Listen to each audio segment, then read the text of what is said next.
안녕하세요. 마틸다입니다. 오늘도 이어서 아빌라의 성녀 데레사 자서전을 읽어드리겠습니다. 제16장 기도의 제3단계와 아주 높은 사정을 설명한다. 이 경지에 다다른 영혼이 할 수 있는 일과 주님의 높으신 은혜가 자아내는 결과를 밝힌다. 이 가르침은 하느님의 찬미애로 우리 정신을 이끌고 거기에 이른 영혼에게 큰 위로가 된다. 그럼 지금부터 정원의 관계에 쓰이는 셋째 번 물에 대해 말해봅시다. 그것은 시내 혹은 샘에서 흘러내리는 물입니다. 이 물을 끌어오는데 약간의 수고는 들지만 관계의 노고는 훨씬 줄어듭니다. 사실 주님은 정원사를 크게 도와주려고 하시니 말하자면 그를 대신해서 거의 모든 일을 당신이 하십니다. 이 상태는 모든 능력이 잠을 자게 되어 완전히 상실되는 것은 아니지만 어떻게 작용하는지 조금도 모릅니다. 감미로움, 유쾌함, 그리고 즐거움은 앞서 기도와는 견줄 수도 없을 만큼 뛰어난 것입니다. 영혼은 은총의 물에 너무도 흠뻑 젖어 있어서 어떻게 된 셈인지도 모르는 채 앞으로 나아갈 수도 없고 뒤로 물러서지도 못합니다. 그는 그저 그 위대한 영광을 즐기고 싶을 따름입니다. 그는 자기가 바라는 죽음을 바야흐로 맞이하려고 축성된 초를 이미 손에 들고 있는 사람과 같습니다. 그는 그 임종의 괴로움 속에서 이루 표현할 수 없는 그윽한 즐거움을 맛보고 있습니다. 내 생각에는 그것은 이승의 온갖 보물에 대해서는 완전히 죽고 하느님과의 친밀한 사귐을 즐기는 바로 그것 이외에 다른 것이 아니라고 봅니다. 나는 이렇듯이 은혜를 표현하기에 다른 말을 찾을 수가 없습니다. 그때 영혼은 무엇을 해야 옳은지 모릅니다. 왜냐하면 영혼은 말을 해야 할지, 침묵을 지켜야 할지, 웃어야 할지, 울어야 할지 모르기 때문입니다. 그것은 영광스러운 광기이며 하늘스러운 어리석음이어서 거기서 영혼은 참된 지혜를 배우며 그것은 또한 영혼에게 더 없는 하나의 즐거움입니다. 주님께서 이 기도를 풍부히 그리고 자주 나에게 허락해 주신 지 벌써 5년 아니 6년이나 되나 봅니다. 그러나 나는 그것을 몰랐으므로 물론 설명할 수도 없었습니다. 그래서 내 이야기가 여기에 이르게 되면 아주 조금만 말하든가 아니면 전혀 말을 하지 않으리라 결심하고 있었습니다. 모든 능력이 하느님과 완전히 일치해 있지 않다는 것쯤은 잘 알고 있었습니다. 그렇지만 이 일치가 앞서 말한 묵상기도에서보다도 더 완전한 것임을 명확하게 인정했습니다. 그렇지만 이 차이가 어떠한 것인지 나로서는 판단할 수도 이해할 수도 없었습니다. 그런데 마침 오늘 영성체 직후에 주님은 이 기도의 은혜를 베푸셨는데 그것은 틀림없이 신부님이 나같이 미혹한 자의 도움을 청한 그 겸손의 덕분임을 의심치 않습니다. 주님은 나를 그곳에 머물러 두시면서 내가 써야 할 비유를 몸소 암시해 주셨습니다. 내가 어떻게 표현할 것이며 또한 영혼은 그 경지에서 무슨 태도를 취해야 하는지를 가르쳐 주셨습니다. 진정 나는 깜짝 놀랐습니다. 나는 일순간에 모든 것을 배워버렸으니 말입니다. 나는 매우 자주 이 거룩한 광기에 사로잡혀 하느님 사랑에 취해버린 자신을 발견하였습니다. 그렇지만 그것이 어떻게 이루어지는지 도시 알 길이 없었습니다. 작용하시는 분이 하느님이심은 똑똑히 알지만 그 작용하시는 방식을 알아차릴 수는 없었습니다. 실상 모든 능력은 거의 다 하느님께 온전히 일치해 있습니다. 그렇지만 그것은 작용할 수 없을 만큼 온전히 사로잡혀 있지는 않습니다. 이 사정을 드디어 알게 되었으니 내 기쁨이란 더할 나위 없는 것이었습니다. 이렇게도 은혜를 베푸시는 주님은 찬미 받으소서. 그때 영혼의 갖가지 기능은 온전히 하느님만을 생각하는 것 이외의 것은 할 수 없고 모든 기능은 움직이려 들지 않습니다. 그것들을 움직이게 하는 것은 불가능하기까지 합니다. 어떤 기분 내키는 일을 해보려고 아무리 애써 보아도 완전한 성공을 거두지 못하리라 생각됩니다. 그때 하느님을 찬미하는 많은 말을 하게 되나 그 말에는 질서가 없습니다. 만일 하느님께서 질서를 잡아주신다면 모르거니와 오성으로선 도저히 그렇게 할 수 없습니다. 영혼은 하느님의 영광을 아주 소리 높여 외치고 싶습니다. 영혼은 무아지경에서 가장 유쾌한 열광에 사로잡혀 있습니다. 바야흐로 꽃이 피어 그윽한 향기를 내뿜기 시작합니다. 영혼은 모든 사람이 자기를 바라보고 자기가 올림을 받은 영광을 이해해 주었으면 하고 바랍니다. 그것은 그들이 이로써 하느님을 찬미하고 또한 영혼 자신도 하느님을 흠숭하는 데 도움이 되기 위해서입니다. 영혼은 혼자서는 도저히 누릴 수 없을 정도의 크나큰 행복을 그들과 함께 나누고 싶다는 소망에 불탑니다. 영혼은 자기의 기쁨을 나누려고 이웃 사람을 부르고자 했던, 아니 실제로 불렀던 복음 성서에 나오는 그 여자와도 같다고 생각합니다. 임금이신 예언자 다윗이 검은고를 타며 하느님의 영광을 찬송하는 가락을 읊었을 때 느낀 열정도 이러했으리라 생각합니다. 나는 영광스러운 이 임금님에게 특별한 신심을 갖고 있습니다. 나는 그분이 모든 사람들에게 각별히 나 같은 죄인으로부터 공경받기를 원합니다. 오 나의 하느님, 영혼이 이 상태에 있을 때 무엇을 느끼는 것일까요? 그는 주님을 찬미하고자 온통 혀가 되어버렸으면 합니다. 그는 거룩하면서도 어리석은 말을 수없이 하는데 그것으로써 자기에게 이런 은혜를 입도록 들어 올려주신 분을 기쁘게 해드리는 일에 늘 성공합니다.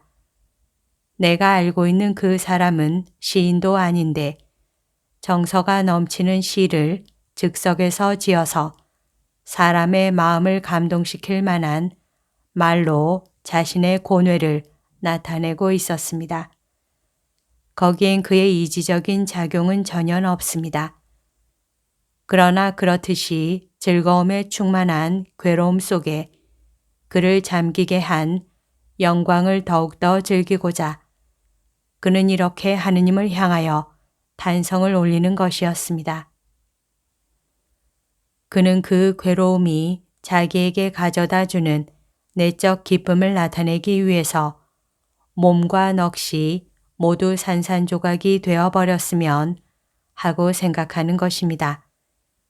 하느님을 위해 견디어 참는 것이 즐겁게 생각되지 않을 만한 무슨 고통이 있겠습니까? 그는 순교자들이 고문의 도가니 속에 있으면서 스스로는 아무것도 하지 않았다는 것을 뚜렷이 깨닫습니다. 그들의 용기는 다른 데서 왔다는 것을 그는 매우 잘 알게 되니 말입니다.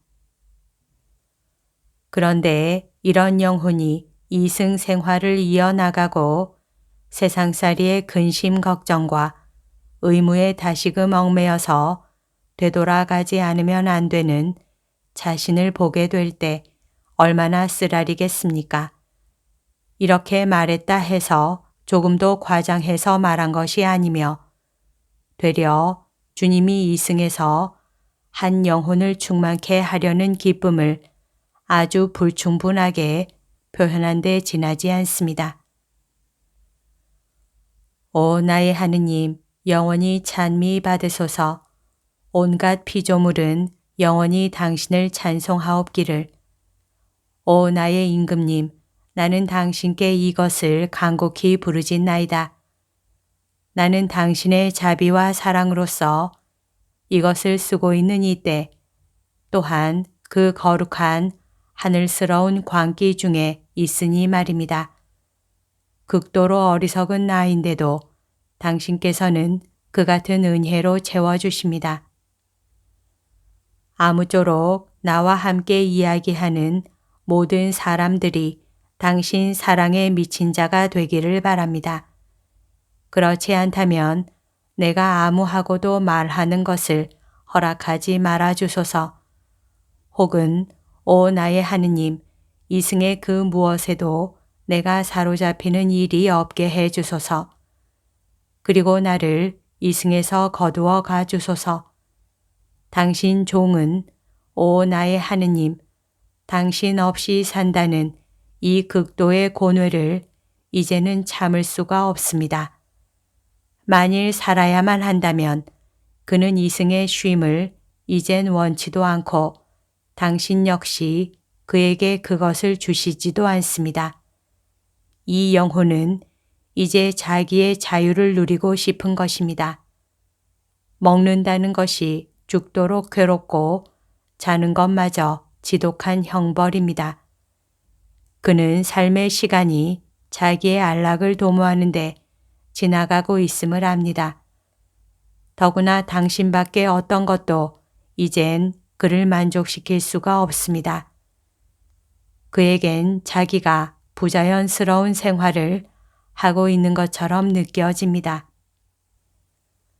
그건 이제 자기 자신 안에서가 아니라 당신 안에서만 살고자 하니 말입니다. 오, 참 주님이시며 우리의 영광이시여. 이렇게 복된 영혼들에게 당신은 얼마나 가볍고도 동시에 무거운 십자가를 주십니까? 가볍다는 것은 그것이 너무나 다정스럽고 상쾌하기 때문이고 무겁다 함은 도저히 그 영혼이 감당해낼 수 없는 고통이 생겼기 때문입니다. 그래도 그는 자기가 이젠 결정적으로 당신과 함께 있는 것을 보는 것 말고는 거기에서 절대로 풀려나오고 싶어 하지 않습니다. 그는 자기가 당신을 전혀 섬기지 못했다는 것, 그리고 이승에 아직 좀 더 산다면 당신을 섬길 수 있다는 생각이 들 때 훨씬 더 무거운 짐을 지고서라도 세상 마칠 때까지 살다가 비로소 죽고 싶어 합니다. 비록 아주 작고 보잘것없는 일로라도 당신께 봉사할 수만 있다면 자신의 휴식 따위는 아랑곳하지 않습니다. 그는 자기의 바랄 바가 무엇인지도 모릅니다. 그렇지만 당신 이외에 아무것도 바라지 않는다는 것은 잘 알고 있습니다. 오, 나의 아드님이여. 나에게 이 글을 쓰기를 명하시고 이 글을 받으실 분은 겸손한 나머지 이렇게 불리기를 원하십니다. 내가 말한 것 중에 한계를 넘었다고 생각되는 곳은 아무쪼록 신부님만을 위한 것으로 여겨 주십시오. 이렇게 말씀드리는 것은 주님 친히 나를 열중케 하여 나 자신을 잊게 하실 때면 미치광이가 되지 않을 수 없기 때문입니다. 실상 오늘 아침 영성체 한 다음부터 이야기를 하고 있는 것은 나 자신이 아니라고 생각합니다. 내가 보는 온갖 것은 꿈과 같습니다. 그리고 지금 나는 나와 같은 병에 걸린 영혼만을 보고 싶을 따름입니다. 신부님 간청합니다. 우리에 대한 사랑 때문에 어리석은 자로 인정받고 낮추임을 받으신 주께 대한 사랑을 위해서 우리 모두 어리석은 자가 됩시다. 그리고 신부님은 나를 무척 아끼시고 사랑하신다고 하시니 이 은혜를 하느님께로부터 얻어 입을 수 있게 몸소 준비하심으로써 그 증거를 나에게 보여주십시오. 나는 자기 입속을 따지는데 도에 넘칠 만큼 약삭 빠르지 않은 사람은 아주 드물다고 봅니다. 하기야 나 자신은 다른 누구보다도 더할는지 모를 일이긴 합니다. 그러나 신부님, 그걸 그저 넘기지 마십시오. 신부님은 나에게 있어서 아드님인 동시에 아버님이십니다. 신부님은 내 고해 신부이기에 나는 내 영혼의 비밀을 털어놓았으니 말입니다. 아무쪼록 나의 미혹함을 풀어주십시오. 그리고 요즘에 와서는 드물게 쓰게 된 저 솔직성을 가지고 제게 진리를 말씀해 주시기 바랍니다. 나는 지금 예수 그리스도 안에서 서로 사랑하고 우리 5명이 한편이 되어 한 가지 계약을 맺었으면 합니다. 다른 사람들이 지존하신 하느님을 배반하려는 지겨운 음모를 꾸며 이단을 일으킬 목적으로 비밀리에 회합을 가지고 있으니 우리도 서로 의문점을 풀고 어떤 점을 고쳐서 하느님을 더욱더 기쁘시게 해 드릴 수 있는가를 의논하기 위해서 가끔 모이도록 합시다. 우리의 진보에 대해서 참된 관심과 애덕을 가지고 살펴주시는 분들만큼 우리를 잘 아는 사람은 아무도 없으니 말입니다. 설교자들까지도 사람들의 기분을 거스르지 않도록 그들의 설교를 잘 다듬으려고 애쓰고 있습니다. 그들의 지향이나 행동은 물론 좋은 것입니다. 그렇지만 그렇게 함으로써 아주 소수의 사람밖에는 개심시키지 못하고 있습니다. 어째서 설교는 이다지도 극소수의 사람들에게만 드러난 악습을 간신히 버리게 하는데 그칠까요? 여기에 대한 내 생각을 짐작하시겠습니까? 설교자들은 지나치게 신중합니다. 그분들은 인간적인 신중성에서 벗어나지 못하고 사도들을 불태웠던 저 하느님 사랑의 큰 불을 지니지 못했습니다. 그러기에 그들이 뿜는 불꽃의 열도는 아주 조금밖에 안 됩니다. 그렇다고 해서 그분들에게 사도들과 꼭 같은 불꽃을 요구하는 것은 아닙니다만 그래도 좀 더 큰 것이었으면 좋겠다고 생각합니다. 신부님, 가장 귀중한 것이 무엇인지 아십니까? 그건 생명을 미워하고 명예 따위를 없이 여기는 것입니다. 그들이 진리를 선언하며 하느님 영광을 위해 그것을 지키고 있을 적에 그들에겐 온갖 것을 일컨 차지하건 그런 것은 별 문제가 되지 말아야 합니다. 사실 하느님을 위해 모든 것을 희생해버린 영혼은 아무 쪽이나 다 무관심합니다. 나는 자신이 그런 자라고는 말하지 않으나 참으로 그렇게 되고 싶습니다. 세상의 규범을 따라 행동하는 의무를 한 가지 예속으로 간주하게 될 때 얼마나 큰 자유를 누리게 되는지 모릅니다. 그 자유란 하느님께 받는 것이니 말입니다. 제 몸을 바쳐 조국으로 돌아가기 위해서 어떤 위험일지라도 무릅쓰려는 각오가 없는 노예는 이 세상에 한 사람도 없을 것입니다. 이것이야말로 참된 길입니다. 도중에서 멈추지 말고 이 길을 걸어갑시다. 그러면 우리의 생명이 끝날 때 비로소 그와 같은 푸짐한 보물을 온전히 차지하게 될 것입니다. 아무튼 주님은 우리가 그곳에 이르게 은총을 주시옵기를. 신부님, 만일 이 페이지를 찢어버리는 것이 낫다고 생각되시걸랑 그렇게 해 주십시오. 이 이야기는 신부님께 드리는 편지라고 보아주시고 나의 주제 넘은 대담성을 용서해 주시기 바랍니다. 여기까지가 오늘 들려드릴 내용입니다. 오늘도 하느님의 뜻 안에서 서로 사랑하는 하루 보냅시다. 사랑합니다. 축복합니다.